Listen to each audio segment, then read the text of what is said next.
Welcome back to another Kray video. Please subscribe to our YouTube channel so you don't miss any videos.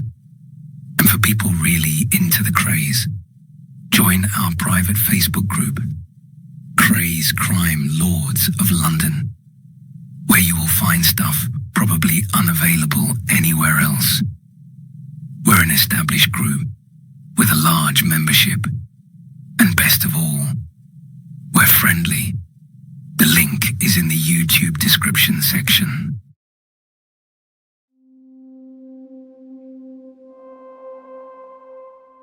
They've been typecast now as criminal celebrities, as celebrity villains, and the picture people have of them is really the picture that came over in that film of them called The Krays. And also, you know, all the sort of gangster reminiscences which have come out of them, which really carry one's knowledge of them no further. Of course they were gangsters, they committed murder and all the rest of it, but behind it all I think there was the most terrible, sad story, which is of these two identical twins, and one of them was abnormal. He'd been damaged mentally as a child by getting, as far as I can make out, a combination of measles and diphtheria together. Ronnie wasn't normal. Reg was. He was feared, and anybody that said they wasn't frightened of him is telling lies. You know, I mean, I've heard loads of rubbish in the papers and seen all the rest of it, and I tell you what, if the man was alive today, they would be shitting themselves, you know, in case he did ever get out. Reg all his life had this thing that he had to look after this sick, unstable, identical twin brother, and he did look after him. The only trouble was the unstable, mentally sick twin was the dominant. If Ronnie hadn't been quite so balmy and hadn't killed George Cornell because he's supposed to have called him the fat poof, they'd be stone-rich geezers. They were in most of the frauds in the East End, a lot of protection, a lot of rackets. They really didn't need to kill people. But once that killing had happened, then that increased their terror ratio enormously, you see, particularly with Ronnie. He was a paranoid schizophrenic and he was mad. But he was fascinated by this whole illusory world of gangsterdom. For Ronnie, I think the barriers between real crime and film crime were very blurred, and I think he often stepped over it. I know what fear is. I had nightmares today over what Ronnie Kray done to me, and I'm bloody glad he's dead and fucking walked up the stairs in their gambling club. And as I got halfway up, I see all these geezers standing this side and that side. And I thought, it's on me. Come in then, with his sloppy voice. Come in then, nothing wrong. I said, alright, well, yeah, sit down. He set me in the armchair. As he's turned, I see this big range cooker. I thought he was just trying to frighten me. When he started burning me, my suit and my hair, and I thought the man's fucking crazy, you know? How can the same man do that to anybody, like, you know? But he never finished there. He said, I'm going to burn your fucking eyes out. I thought, well, I'm dead. Anyway, someone out the back said, no, Ron, not that. And all of a sudden he went, just like that. He stopped. He went, okay, you can go now. I've been in pubs in the East End, and the Krays had come in, and the pub had empty. People were so afraid of them. They could both be very, very violent, yeah. Ronnie was the more violent one, but Reggie was the worst one to upset. If Ron never had his medication, as he told me, he said, I would go mad, he said. You know, they're the only thing that really stopped me from going insane. He used to rant and lose his temper, and his face used to really distort. But Reggie was very calm. He'd done things very coldly, you know.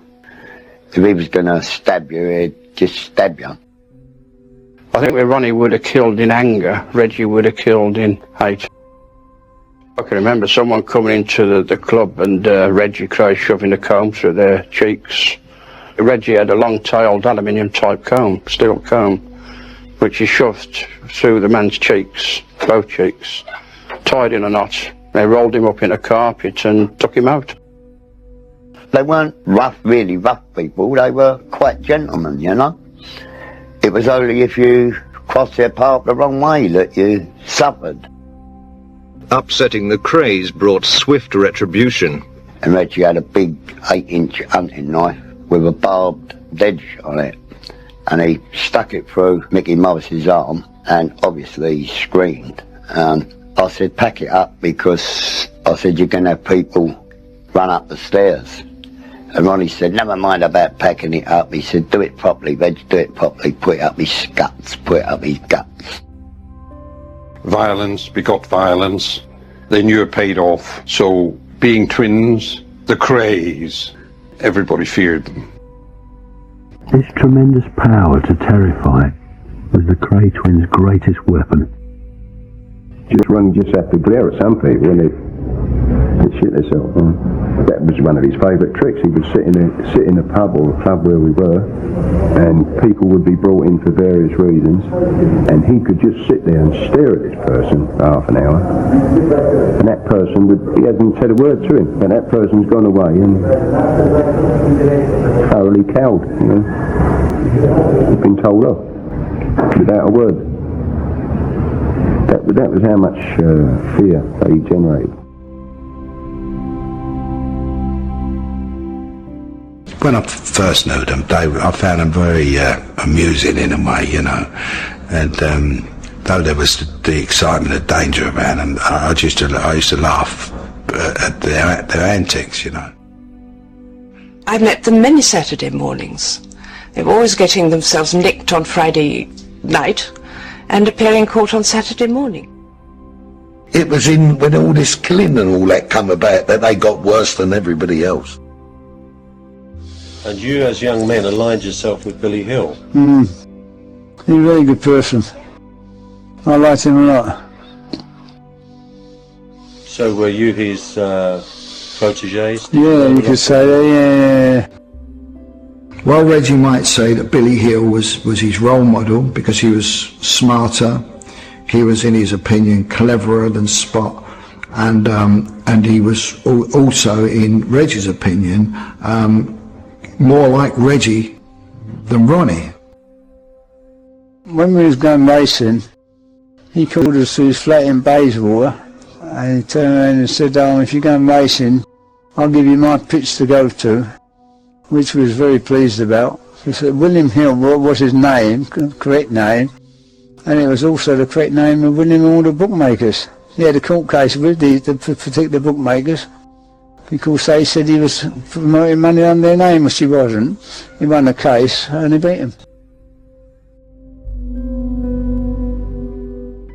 Esmeralda's was in Knightsbridge, and I think this was one of the things that led to their downfall, because they really, well, they were off their manner.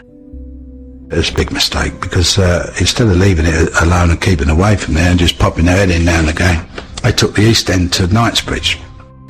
You had second cousins to the Queen and all that going in there, all high people, all with something wrong with them. I'm sorry, you know, every one of them had something wrong with them. They liked boys, or if it was a woman, she'd be a lesbian or something like that, you know, cranky, all a lot of them.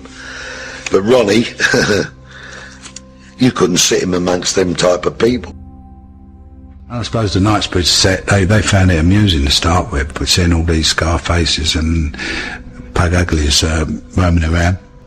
But they're sitting down with a East End cab driver and a lord and lady, somebody sitting the other side, you know, and then of course when a few checks were made out and they were a bit late being honoured, the twins wouldn't 2 or 3 weeks go by and they would be around putting pickaxes through Rolls Royces and things like that, you know. The next club there was the Kentucky, which had a big splash there, a lot of celebrities there. They knew one thing about them, they did know a lot of good top celebrities, you know what I mean? Judy Garland, as you know, all them sort of people. It was always packed 7 days a week, but again, the twins never earned no money out of clubs. Because the simple reason is everyone would come in, they was buying drinks for. They put their money about, they had no sense with money. Money was worthless to them. They just spent it as fast as they got it and give it away. If you said to him, "I like your watch," he'd take it off and give it to you. Ronnie, he was so generous in that way, you know. For Ronnie, it was never really about money. For Reggie, it was really about money. Reggie wanted to be an adept businessman. Ronnie would never allow it. Ronnie would go to where they were working, and he would take whatever he wanted, whatever it was, right? If they had £200 in the till, he'd give me £150.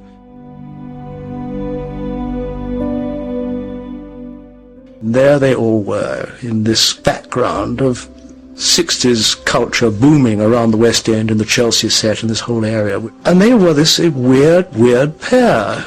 And the weirdest of the two was Ron, and he became weirder and weirder and more popular, more and more talked about. Well, popular, he was talked about, he was feared, he was an unbelievable character.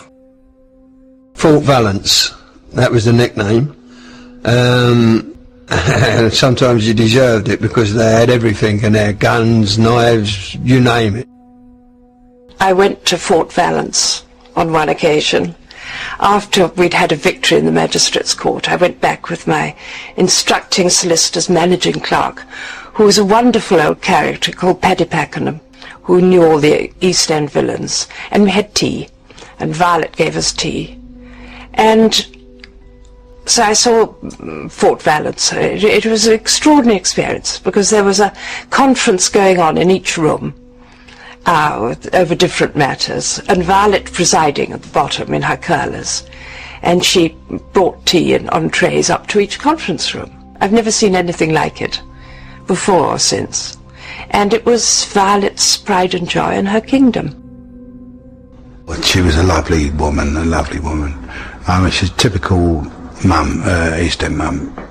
I used to take my kids around there, and she would get them by their hand and take them in the kitchen, give them something to eat and make them a sandwich, and she was a typical East End mother, and very kind and affectionate. And I mean, she loved the twins like any mother. They can't see no harm in them, and obviously she must have worried about them and what they were doing, but I mean, they never spoke in front of her. It was always in another room. Nothing was ever said in front of Violet. At the end, she must have sort of known what they was, what they was up to and that, because the house was that small, you couldn't really talk in there and she couldn't hear. People used to come out of prison, say, and knock on the door at Valence Road. No one was ever turned away. No one. They always give them £20, which was a lot of money them days. The Kray twins were arrested after a night out at the Astor Club. Armed police broke down the door of the council flat where they still lived with their mum. A total of 26 people were arrested as the police rounded up the firm. They had believed they were untouchable, but their power depended on fear, and now there was no one left to enforce it. One by one, witnesses came forward to testify against the Krays. Ronnie boasted that if he hadn't been in court, he'd probably have been with Judy Garland. But his days of mingling with celebrities were over. For murdering Cornell and McVitie, the twins got life with a 30-year recommendation. It was a reflection of what the judge felt was the right penalty for the crimes that they'd committed. I think he saw them for what they were, as arrogant, dictatorial leaders of a gang that had warped the society of the East End, committed brazen and quite gratuitous murders without regard to the lives and the considerations of other people, and they terrorised the whole of an area of London. I sat next to Violet Kray at the trial on a couple of occasions, and as the witnesses were going into the box and informing on them now that they were incarcerated, Nipper Reed had got to the witnesses and they were all informing. She was turning to me and saying, "Why are these people telling these lies? These people have sat in my house and drunk my tea, ate my sandwiches. They've been looked after by the twins. They've been bought suits and cars and watches. Why are they doing this?" She totally believed that it was all lies, that they'd been got at by the police to put the two boys away, or three boys away, I should say, but particularly the twins. And she just didn't believe it till the very, very last day. Even when they were sentenced to that, she just didn't believe what they did.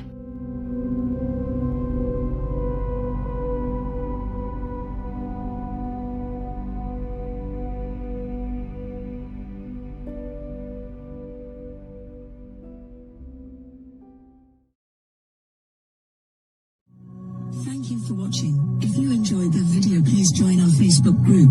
It's called Krays Crime Lords of London. We're a friendly, moderated group with over 1,000 Kray and other celebrated gangster videos available for view. There's also thousands of images in the photos sections. The link for the group is in the YouTube description section. I hope we see you there soon. Leave a like and subscribe.